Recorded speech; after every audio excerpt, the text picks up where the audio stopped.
आज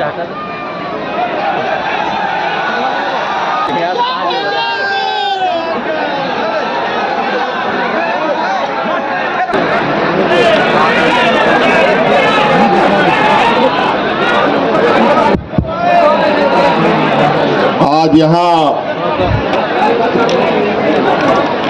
चंद्रपुरा प्रखंड के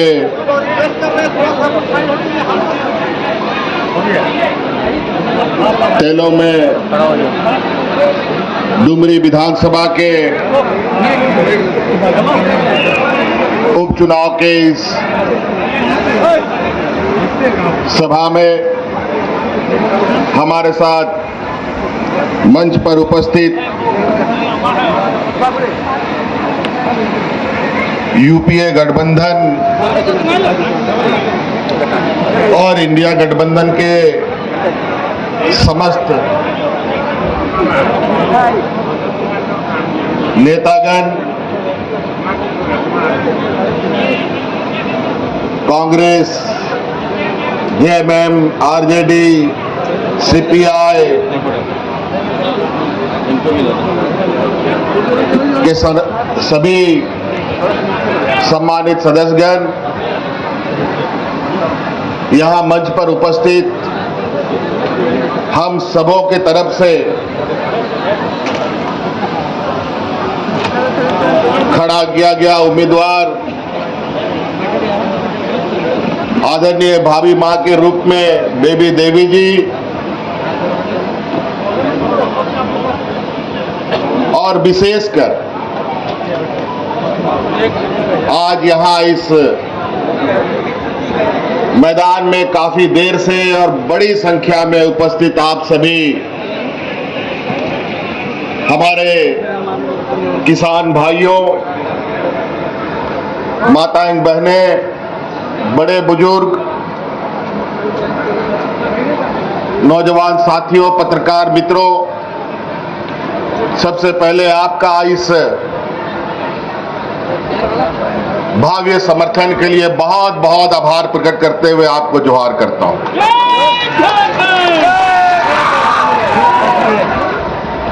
बहुत लोगों ने बहुत बातें कही दिया है और यहाँ की जैन सैलाब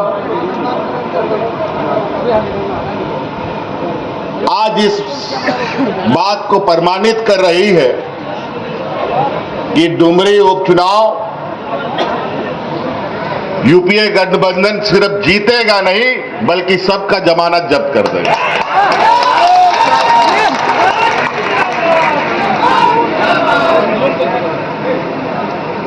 आज हम लोग यहां पर विधायक जिताने के लिए, विधायक के लिए वोट मांगने के लिए नहीं आए हैं। आज हम लोग मंत्री के लिए वोट मांगने आए हैं जो आपके समझ बैठे।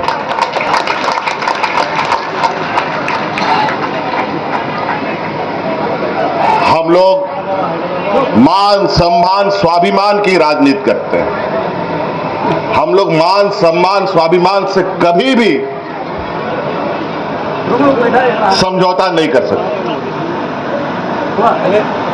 यहाँ के मूलवासी, यहाँ के आदिवासी, यहाँ के गरीब, किसान, दलित, पिछड़ों का जो हक अधिकार की लड़ाई है, ये लड़ाई हमारा कभी रुकता नहीं है। वो अकेले ही इतने बड़े खूंटा है, अपने ही इस राज का इतना बड़ा वृक्ष है जो इस राज के 3.25 करोड़ लोगों को छांव देने का काम करता है।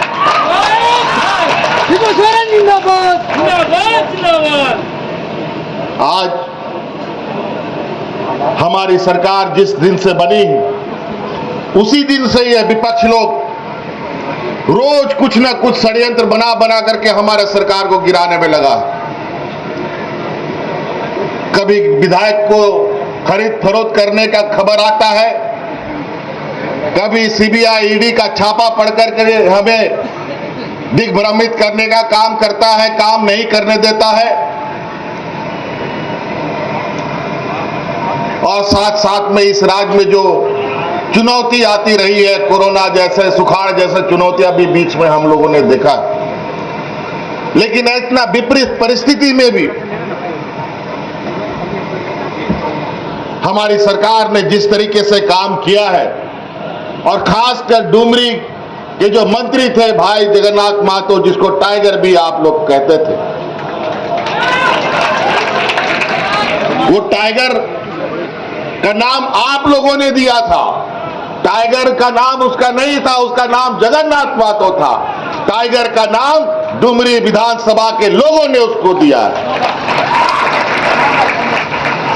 आज शिबू सोरेन को गुरुजी क्यों बोलता है?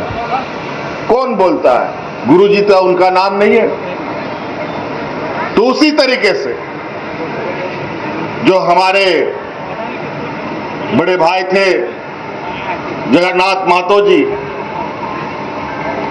उनका इस राज्य में मंत्री बनने के बाद जो उनका जोश था वो देखने लायक था।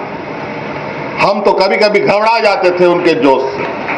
हम बोले भैया ये सरकारी व्यवस्था है, इसको तरीके से काम करना पड़ेगा, इसको तरीके से समेटना पड़ेगा। ये ऐसा घोड़ा है कि कभी कभी सवारी को भी पटकने लगता है। तो ये आओ ना ताओ, बोले ना कुछ नहीं होगा, हमको ये काम करना है। और ऊपर वाले की कृपा से और उनके जोश को भी हमने कम नहीं होने दिया। हर वो चीज जिसके लिए वो संघर्ष करते थे, जिसके लिए उनकी जान चली गई, उन सब को एक एक करते हुए उनका पूरा करता है हम लोगों ने चला काम। चाहे 1932 की बात हो, चाहे ओबीसी को 27% का आरक्षण की बात हो, चाहे आदिवासियों का आरक्षण बढ़ाने की बात हो। आपको याद होगा, याद कीजिए वो दिन जब 1932 का कानून हम पारित कर रहे थे, तो हमारे जगन्नाथ दा ने आदरणीय शिबू सोरेन को 1932 के चादर में लपेटा था।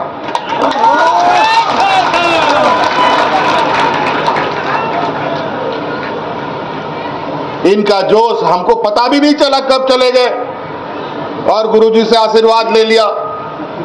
और हम देख रहे हैं फोटो में कि गुरुजी को 1932 खतियान का जो कानून हम लोग पारित किए, उसी खुशी में उनके पास मिठाई लेके चले गए। लेकिन आज डबल इंजन की सरकार नहीं है। यही वजह है कि आज 1932 के कानून को लागू होने में ये लोग राजनीतिक अड़चने डाल रहे हैं। ओबीसी को 27% का आरक्षण देने के लिए ये राजनीतिक अड़ंगा लगा रहे हैं। आदिवासियों को आरक्षण देने का यही वो लोग हैं जो ओबीसी का 27% को आरक्षण को काट करके 14% कर दिया है।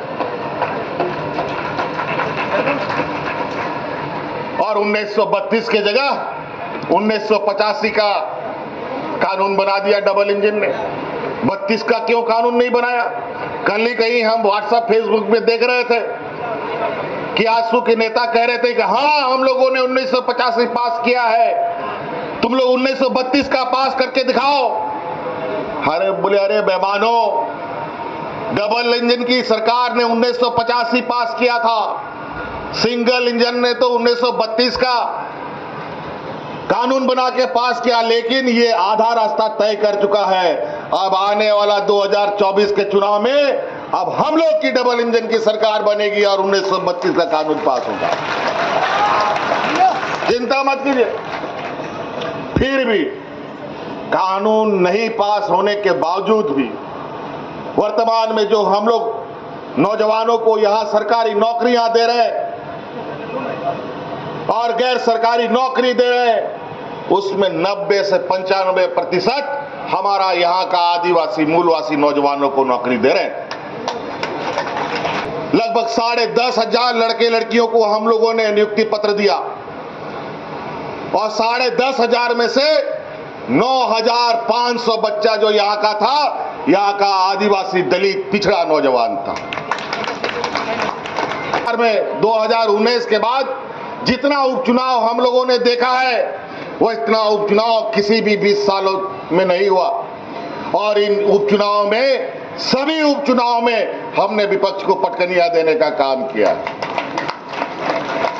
जो ममता देवी थी, जो विधायक, इन लोगों ने झूठा केस बनाकर उसकी सदस्यता ले ली। इससे पिछली बार जब हम लोग थोड़ा देर के लिए सरकार बनाए थे, उस समय भी यहां पर योगेंद्र महतो बैठे हैं, इनके ऊपर झूठा केस लगा करके इनकी सदस्यता ले ली थी।